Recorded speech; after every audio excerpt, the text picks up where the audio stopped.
Hello learners, this is your educator CACS Shantam Gupta और आज मैं आपके लिए एक बहुत ही अच्छा कैप्सूल कॉन्सेप्ट लेके आया हूँ मेरी इस नई सीरीज में कैप्सूल्स विद गुप्ता जी। हाँ, तो ये छोटे छोटे कैप्सूल्स, कॉन्सेप्ट कैप्सूल्स मैं आपको दूंगा 5 से 7 मिनट के वीडियोस में, जहां पे आप कुछ एकदम बढ़िया से कॉन्सेप्ट्स को सीख भी सकते हो, रिवाइज भी कर सकते हो, आपके एग्जाम रिलेटेड भी होंगे, कुछ जनरल इंफॉर्मेशन भी होगी रिलेटेड टू इकोनॉमिक्स। बहुत मजा आएगा। लेकिन जैसे आज का जो हमारा टॉपिक है, जैसे आप देख ही रहे होगे हमारे थंबनेल पर भी है, goods and service tax. Yes, आपने ठीक सुना, GST is our topic. GST जैसे बोलते हैं goods and service tax, GST।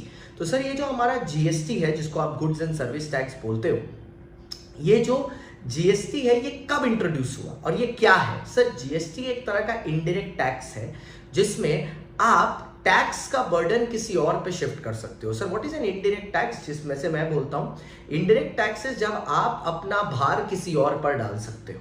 For example, जब आप किसी रेस्टोरेंट में खाना खाने जाते हो तो ये रेस्टोरेंट की रिस्पॉन्सिबिलिटी है सरकार को GST या किसी भी तरह का इनडायरेक्ट टैक्स देना।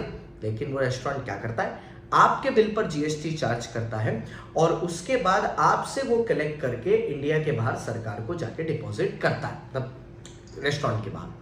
तो ये GST कब इंट्रोड्यूस हुआ? सर ये इंडिया में इंट्रोड्यूस हुआ था GST 1 जुलाई 2017 को, और तब से इंडिया में GST एप्लीकेबल है। जब GST इंडिया में आया तो GST ने क्या किया, सारे के सारे एक्ट को अपने अंदर सब सम कर लिया, मतलब अपने अंदर मिला लिया। ठीक है, और जैसे ही GST ने सारे एक्ट को अपने अंदर मिलाया तो GST बन गया एक सुपर एक्ट। यस, GST के पहले वैट लगा करता था, सर्विस टैक्स लगा करता था। GST के आने के बाद अब हर गुड्स और सर्विस पे गुड्स एंड सर्विस टैक्स लगता है। तो ये GST कब लगता है सर? GST लगता है जब आप डोमेस्टिकली किसी स्टेट के अंदर गुड्स या सर्विसेज को बेचते खरीदते हैं। सिमिलरली GST तभी भी लगता है जब आप इंटरनेशनल ट्रेड में, ठीक है, कोई सामान खरीदते या बेचते हो। तो goods and service tax was introduced in India, क्योंकि इंडिया में बहुत सारे टैक्सेस पहले चलते थे। तुम खुद सोचो ना, एक आदमी जो बिजनेस कर रहा है उसको वैट का रिटर्न भरना है, वैट पेमेंट करना है, एक्साइज ड्यूटी पेमेंट करना है, ठीक है, सर्विस टैक्स पेमेंट करना, तो उसके लिए अननेसेसरी हैसल हो जाता था। इतना लोग को पहले पेमेंट करो इतने टैक्सेस का, फिर इतने टैक्सेस का पेपर वर्क करो। तो GST को लाया गया था एक आइडिया के साथ कि ये पेपर वर्क को रिड्यूस करेगा, साथ ही साथ वन नेशन वन टैक्स की मेथोडोलॉजी को प्रमोट करेगा। Yes, India is one nation, there should be only one tax involve. उसमें दो टैक्स होने ही नहीं चाहिए। There should be one nation and there should be one tax only. ठीक है, एक नेशन और उसका सिर्फ एक टैक्स। ठीक है, तो इसी आइडिया के साथ GST को, गुड्स एंड सर्विस टैक्स को इंट्रोड्यूस किया गया था इंडिया में। तो GST जो जब से इंडिया में आया है, इसने दो बेनिफिट क्रिएट किए हैं मेजर। एक, इसने सारे के सारे ट्रांजैक्शंस, जो इलीगल ट्रांजैक्शंस होते थे विदाउट पेपर वर्क, उसको 70% तक तो पूरा रोक दिया है, क्योंकि अब बिना पेपर के, बिना इनवॉइस के कोई ट्रांजैक्शन करने के लिए ही नहीं रेडी है। और दूसरा, इसने कंप्लायंस मतलब पेपर वर्क को इतना ज्यादा सिंपल कर दिया है कि कोई बच्चा भी ये काम अब बहुत ही आसानी से कर सकता है।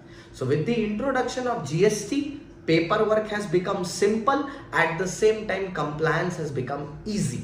ठीक है, तो GST लगता कब है? लेट्स से कि मैं कोलकाता में हूं और मैं कोलकाता से कोई सामान कोलकाता के अंदर ही किसी को बेच रहा हूं। वैसे केस में GST का रेट अगर लेट्स से 15% है या 18% है, तो GST लगेगा 9%। 9% लगेगा CGST और 9% लगेगा SGST। Sir what is CGST? CGST is central government GST, मतलब उतना पैसा, अगर 100 रुपए का सामान है उसका 9% GST है, तो 90 रुपए जाएगा सेंट्रल गवर्नमेंट के पास और 90 ही रुपए इक्वल प्रपोर्शन जाएगा स्टेट गवर्नमेंट के पास। GST लाने में सबसे ज्यादा रुकावट इसी चीज की आ रही थी कि कहीं स्टेट गवर्नमेंट का टैक्स रेवेन्यू नुकसान तो नहीं होगा। तो बीजेपी गवर्नमेंट ने यह गारंटी दी है कि भैया जितना भी रेवेन्यू हम कमाएंगे उतना ही रेवेन्यू आप भी कमाएंगे। एकदम सिंपल सी बात है, जो हमारे पास रहेगा वही आपके पास भी रहेगा। सो इसी के साथ साथ GST और CGST लगता है जब within a state sale होती है।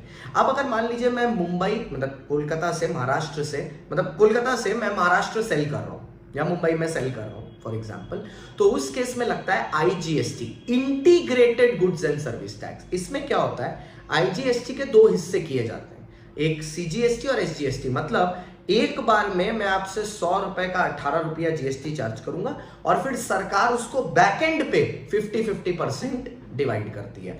अगर विद इन अ स्टेट होता है तो स्टेट गवर्नमेंट के पास पैसा उसी समय आ जाएगा, तो फिर उस केस में स्टेट गवर्नमेंट अपना 50% रख के बाकी सेंटर को देती है। अगर बिटवीन टू स्टेट्स है तो डिस्प्यूट ना हो कि टैक्स कौन कलेक्ट करेगा, सीधे ऊपर वाले के पास टैक्स चला जाता है, एकदम डायरेक्टली चला जाता है सेंट्रल गवर्नमेंट के पास टैक्स। ओके, ये हमारा GST का छोटा सा ज्ञान था। आई होप आपको पसंद आया हो। ऐसे सीरीज में और भी वीडियोस आएंगे। Thank you so much guys. Channel को लाइक करें, सब्सक्राइब करें, वीडियो को शेयर करना बिल्कुल ना भूलें। Thank you so much.